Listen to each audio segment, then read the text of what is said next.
வணக்கம். போஸ்டர்ஸ் ஹெட்கியர்ஸ் வழங்கும் தமிழ்நாடு 360க்கு உங்களை வரவேற்பது நான் சரவணன். தமிழகத்தில் உள்ள அனைத்து மாவட்ட நிகழ்வுகளையும் விரிவாக பார்ப்பதற்கு முன்பு தலைப்புச் செய்திகளை பார்க்கலாம். பருவம் தவறி பெய்த கனமழையால் தமிழகத்தின் பல்வேறு பகுதிகளில் வெள்ளத்தில் மூழ்கிய பயிர்கள். அறுவடைக்கு தயாராக இருந்த பயிர்கள் சேதமடைந்ததால் கண்ணீர் வடிக்கும் விவசாயிகள்.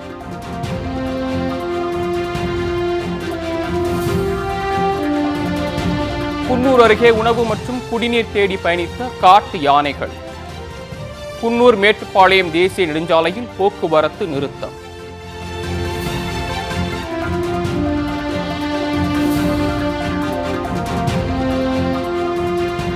தாம்பரத்தில் மழைநீர் வடிகால் கால்வாய்கள் கழிவுநீர் கால்வாயாக மாறி வருவதாக புகார்.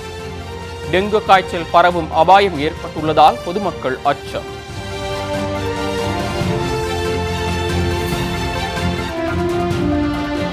சாத்தூர் அருகே மயானத்திற்கு பாதை இல்லாததால் இறந்தவரின் உடலை தூக்கிக் கொண்டு அலையும் உறவினர்கள். அரசியல்வாதிகள் ஓட்டு வாங்க மட்டுமே வருவதாக குற்றச்சாட்டு.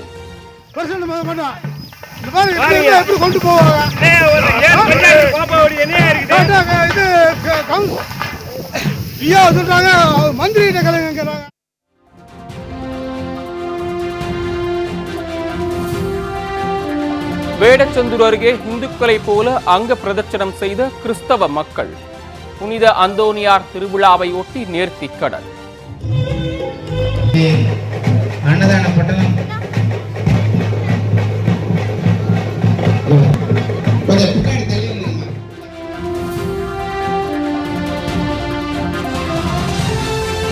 திருவாரூரில் 15 ஆண்டுகளாக பாரம்பரிய நெற்களை உற்பத்தி செய்யும் விவசாயிகள். நெல் உற்பத்தியில் விவசாயிகள் சாதித்ததை விளக்கும் இன்றைய செய்தி தொகுப்பு.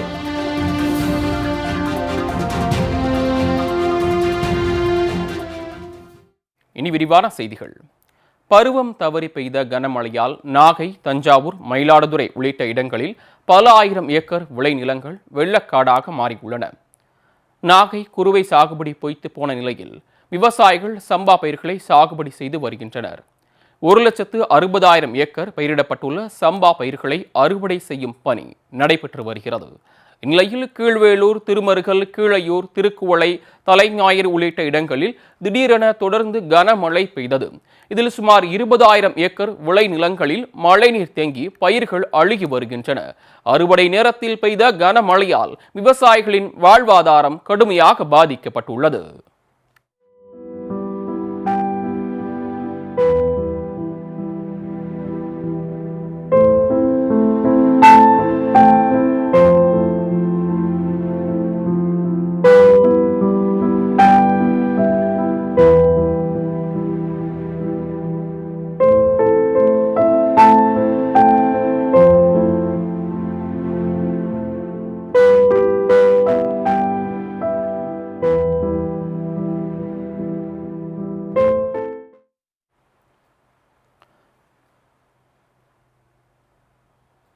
இதேபோன்று பருவம் தவறி பெய்த மழையால் தஞ்சாவூர் மாவட்டம் பூதலூர், வண்ணாரப்பேட்டை, கரம்பை, ஆலக்குடி, கலுவராயன்பேட்டை போன்ற கிராமங்களில் சம்பா பயிர்கள் பாதிக்கப்பட்டன.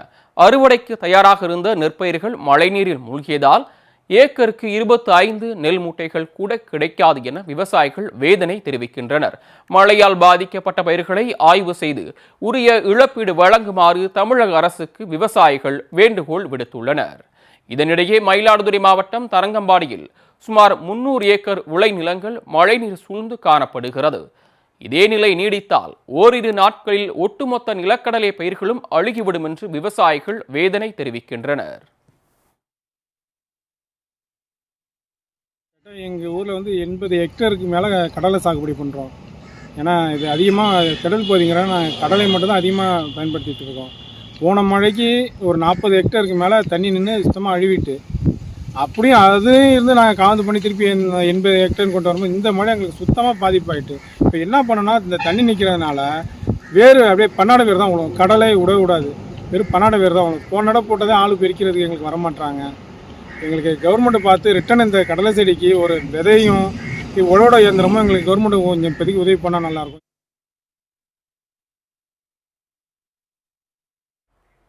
காட்டு யானைகள் கடந்து செல்ல ஏதுவாக வனத்துறையினர் தேசிய நெடுஞ்சாலையில் போக்குவரத்தை தடுத்து நிறுத்தினர். காட்டு யானைகள் ஆண்டுதோறும் உணவு மற்றும் தண்ணீர் தேடி சமவெளி பகுதியான மேட்டுப்பாளையம் வனப்பகுதியிலிருந்து மலை மாவட்டத்தை நோக்கி செல்வது வழக்கம். இந்நிலையில் கடந்த 2 வாரங்களாக காட்டேரி, நஞ்சப்பன்சத்திரம் ஆகிய இடங்களில் 10 காட்டு யானைகள் முகாமிட்டிருந்தன. காட்டு யானைகளின் நடமாட்டத்தை தொடர்ந்து கண்காணித்து வந்த வனத்துறையினர் அவற்றை அடர்ந்த வனப்பகுதிக்குள் விரட்ட முயன்றனர். அப்போது காட்டு யானைகள் குன்னூர் மேட்டுப்பாளையம் தேசிய நெடுஞ்சாலையின் 13வது கொண்டை ஊசி வளைவு அருகே சாலையை கடந்தது. இதையொட்டி வனத்துறையினர் அப்பகுதியில் சிறிது நேரம் போக்குவரத்தை நிறுத்தினர்.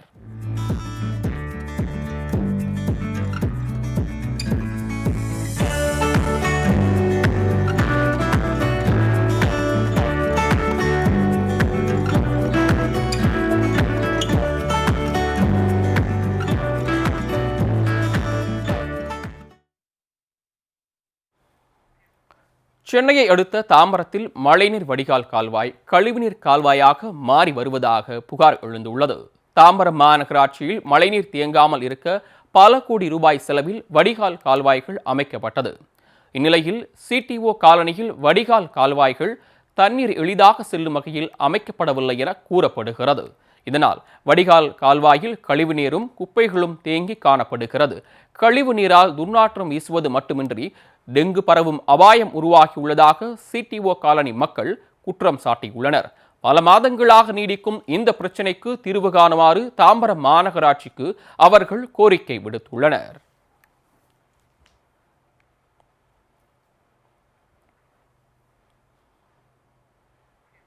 சாத்தூர் அருகே மயானத்திற்கு செல்ல பாதை அமைக்காவிட்டால் வரவிருக்கும் உள்ளாட்சி தேர்தலை புறக்கணிக்கப் போவதாக கிராம மக்கள் அறிவித்துள்ளனர். விருதுநகர் மாவட்டம் சாத்தூர் ஊராட்சி ஒன்றியத்தில் பாப்பாக்குடி கிராமம் அமைந்துள்ளது. இந்த கிராமத்தில் உள்ள சுடுகாட்டுக்கு செல்ல சாலை வசதி இல்லை. மேலும் சுடுகாட்டை சுற்றிலும் முட்செடிகளும் புதர்களும் மண்டி காணப்படுகிறது.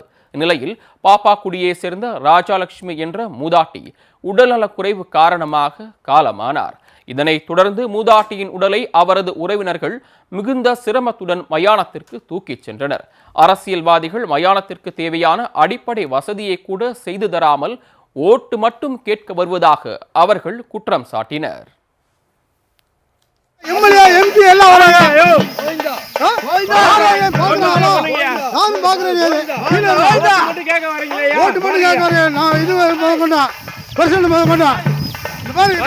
கொண்டு போவாங்க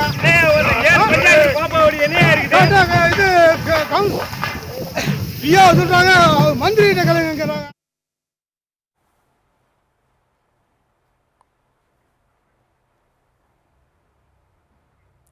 வேடச்சந்தூர் அருகே இந்துக்களை போல கிறிஸ்தவ மக்களும் அங்க பிரதட்சணம் செய்து நேர்த்திக்கடன் செலுத்தினர். திண்டுக்கல் மாவட்டம் வேடச்சந்தூர் அருகே கிழக்கு மாராம்பாடியில் பழமை வாய்ந்த புனித பெரிய அந்தோனியார் பேராலயம் அமைந்துள்ளது. இங்கு புனித அந்தோனியார் திருவிழா நடைபெற்று வருகிறது. இதையொட்டி காணிக்கை மண்டபத்திலிருந்து செண்டை மேளங்கள் முழங்க குழந்தை இயேசுவின் சொரூபம் ஊர்வலமாக கொண்டு செல்லப்பட்டது. 7 நாட்கள் விரதமிருந்த ஆண்களும் பெண்கள் குழந்தைகள் என ஏராளமானோர் அந்தோனியார் பேராலயத்தில் அங்க பிரதட்சணம் செய்தனர். இதனையடுத்து அவர்களுக்கு திருத்தந்தையர்கள் தீர்த்தம் தெளித்து ஆசீர்வாதம் வழங்கினர்.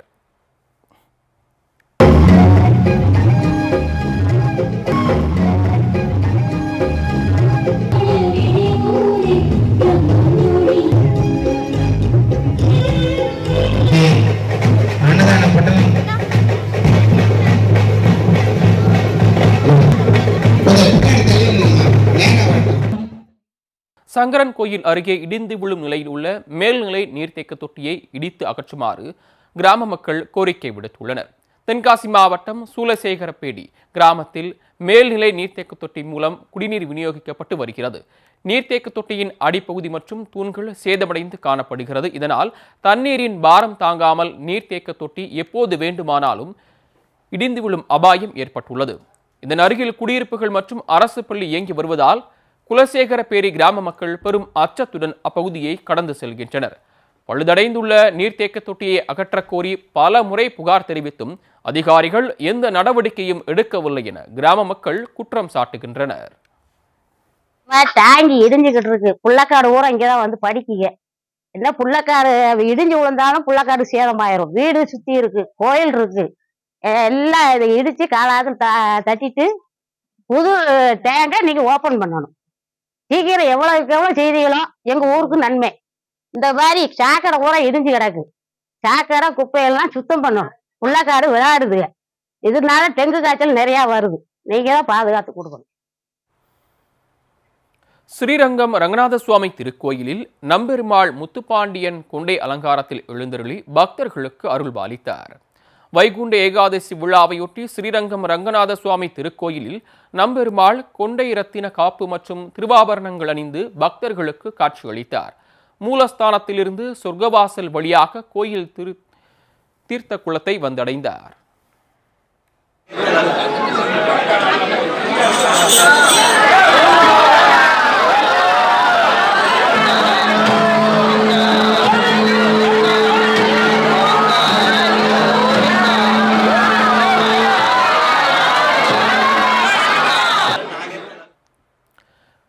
உற்சவமூர்த்திக்கு சந்திர புஷ்கரணையில் தீர்த்தவாரி உற்சவம் நடைபெற்றது. இதனையடுத்து இன்று அதிகாலை ஆயிரங்கால் மண்டபத்தில் நம்மாழ்வாருக்கு மோட்சம் அளிக்கப்பட்டு வைகுண்ட ஏகாதசி விழா நிறைவு பெறுகிறது.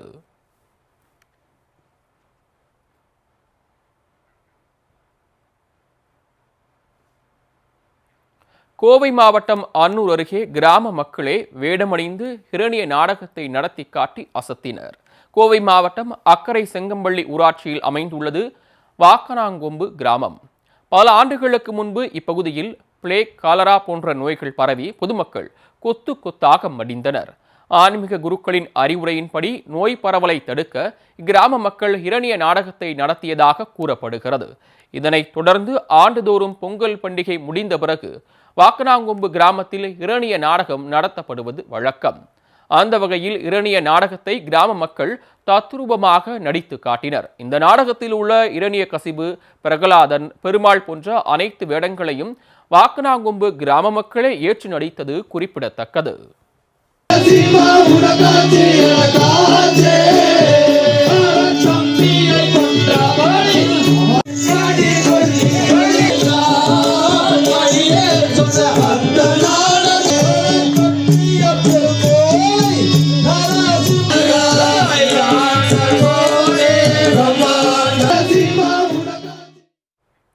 ஃபோஸ்டர்ஸ் ஹெட்கியர்ஸ் வழங்கும் தமிழ்நாடு 360யில் அடுத்து வருவது ஊர் நிகழ்வுகளை விரைவாக வழங்கும் உள்ளூர் எக்ஸ்பிரஸ்.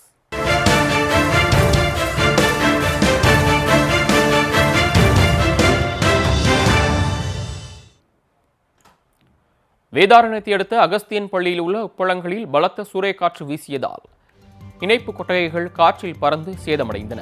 சூறைக்காற்று காரணமாக உப்பளத்தில் அமைக்கப்பட்டிருந்த தகர ஷீட்டுகள், மின் இணைப்பு கொட்டகைகள் காற்றில் பறந்தன. மேலும் உப்பு பாத்திகளை மூடுவதற்காக வைக்கப்பட்டிருந்த பனை ஓலைகள் காற்றில் பறந்து 1/2 கிலோமீட்டர் தூரத்தில் விழுந்தன. நல்வாய்ப்பாக சூறைக்காற்று வீசிய போது பணியாளர்கள் யாரும் வேலை செய்யாததால் பெரும் உயிர் சேதம் தவிர்க்கப்பட்டது.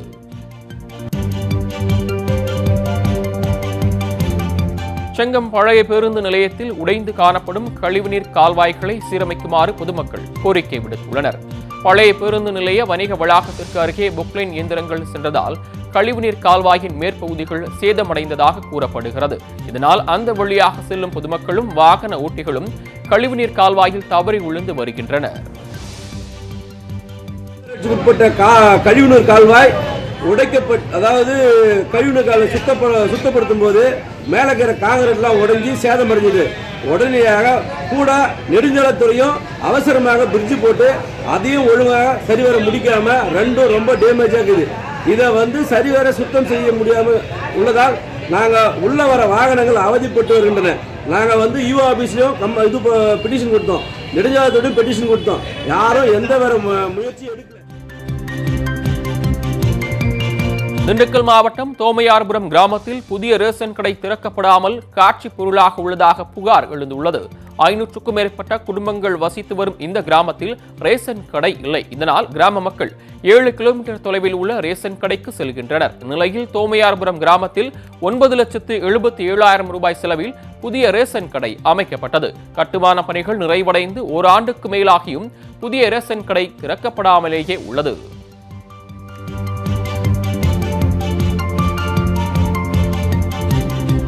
கப்பலில் உதவி பொறியாளராக பணியாற்றிய மகன் இறப்பில் சந்தேகம் இருப்பதாக தந்தை மயிலாடுதுறை மாவட்ட ஆட்சியரிடம் புகார் மனு அளித்துள்ளார். சீர்காழியை அடுத்த சட்டநாதபுரம் பகுதியைச் சேர்ந்தவர் குணசேகரன். இவரது மகன் சந்தான பாரதி குஜராத்தில் கப்பல் உதவி பொறியாளராக பணிபுரிந்து வந்தார். உயர் அதிகாரிகள் பணியில் அதிக அழுத்தம் கொடுப்பதாக கூறிய சந்தான பாரதி கடந்த 16ஆம் தேதி கப்பலில் தற்கொலை செய்து கொண்டதாக கூறப்படுகிறது.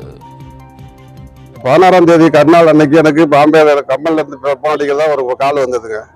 அந்த காலில் உங்க பையன் இறந்துட்டதா வந்து தகவல் வந்ததுங்க. ஆனா என் பையன் இறந்துருக்கிறதுக்கு வாய்ப்பே இல்லைங்க. என் பையன் வந்து ரொம்ப தைரியமான ஆளு. ஆனா அவன் தற்கொலை பண்ணிக்கிட்டான்னு சொல்லிட்டு கால் பண்ணியிருந்தாங்க. ஆனா என்னால நம்பவே முடியல. வீட்டுல வந்து அடிச்சு பிரிச்சு கேட்கும் போது அந்த பையன் இப்ப இடையில சமீபத்துல பேசும்போது கூட எனக்கு டார்ச்சர் பண்றாரு, சைனிக டார்ச்சர் பண்றாருன்னு சொல்றாரு தவிர, ஆனா மற்றபடி எந்த ஒரு இதுவும் அவன் வந்து வேலை செய்ய மாட்டேன் போக மாட்டேன் இந்த தகவல் சொல்லவும் இல்லை. நல்லபடியா தான் வேலை செஞ்சுக்கிட்டு இருந்தான். ஆனா அவன் வந்து அடிச்சு ஏதோ பண்ணியிருக்காங்க. இதுல வந்து இறப்புல எனக்கு சந்தேகம் இருக்கு. ஏன் தயவு செஞ்சு